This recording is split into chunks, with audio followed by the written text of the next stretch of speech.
میں عمران خان صاحب کی کتاب جب بھی پڑھتا ہوں تو اس میں ہر دفعہ ایک نئی چیز نظر آتی ہے، اور اس دفعہ جب میں نے کتاب پڑھی تو اس کتاب کے اور یہ کتاب کسی اور نے نہیں لکھی، وزیر اعظم عمران خان صاحب نے خود لکھی ہے۔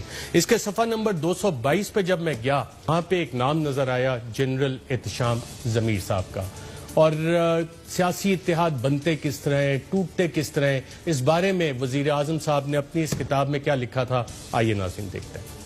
عمران خان نے اپنی کتاب پاکستان میں خفیہ ایجنسی ISI کا بھی ذکر کیا۔ عمران خان نے لکھا کہ جنرل احتشام ضمیر ISI کے سیاسی ونگ کے سربراہ تھے اور جنرل مشرف کے اصلاحات کے لیے سیاسی اتحاد بنانے کا کام ان کے ذمہ تھا۔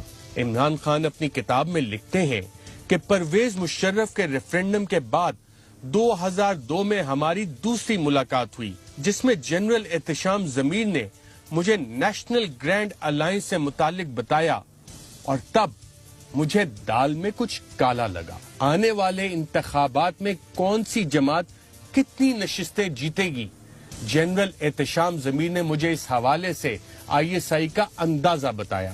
کرپٹ سیاستدانوں سے چھٹکارا حاصل کرنے کے پلان کے بارے میں پوچھنے پر انہوں نے مجھے حقیقت بتائی کہ بدقسمتی سے پاکستان کے لوگوں نے مجرموں و بدماشوں کو ووٹ دیا ہے۔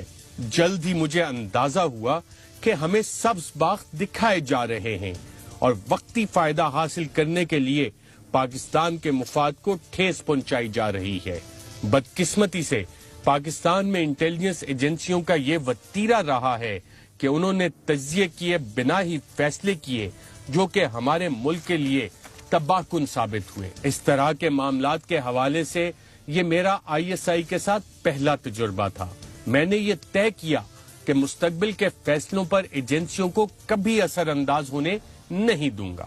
عمران خان اپنی کتاب میں 23 جولائی 2002 کو پرویز مشرف کے ساتھ ہونے والی ملاقات کا حوالہ دے کر لکھتے ہیں کہ اس ملاقات میں پرویز مشرف کے ترجمان، قومی سلامتی کے مشیر، ISI کے سربراہ اور جنرل احتشام ضمیر موجود تھے۔ اس ملاقات میں مجھے احساس ہوا کہ ہم جیسے لوگوں کو جنہوں نے شروع میں مشرف کی حمایت کی تھی، ان سے سیاسی نظام کو صاف ستھرا کرنے کا جھوٹا وعدہ کر کے بے وقوف بنایا گیا۔ جب پرویز مشرف نے مجھے بتایا کہ ان کے اصلاحات کے سیاسی اتحاد میں کون لوگ شامل ہیں تو مجھے دھچکا لگا۔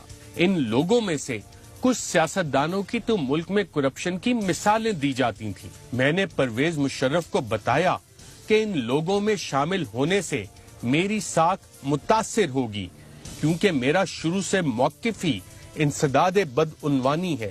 مشرف نے مجھے کہا کہ اگر میں ان کے ساتھ شامل نہیں ہوں گا تو میں ہار جاؤں گا۔ عمران خان اپنی کتاب پاکستان میں یہ بھی لکھتے ہیں کہ پاکستان میں جس سیاسی جماعت کو اسٹیبلشمنٹ کی سرپرستی حاصل ہو، اس کو ہرانا ناممکن ہے۔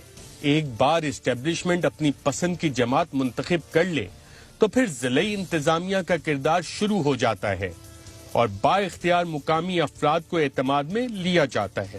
سب لوگ جیتنے والے کی طرف ہی جانا چاہتے ہیں، کیونکہ صرف جیتنے والا ہی پاورفل بیوروکریسی پر اثر انداز ہو کر اپنے ساتھیوں کی سرپرستی کر سکتا ہے۔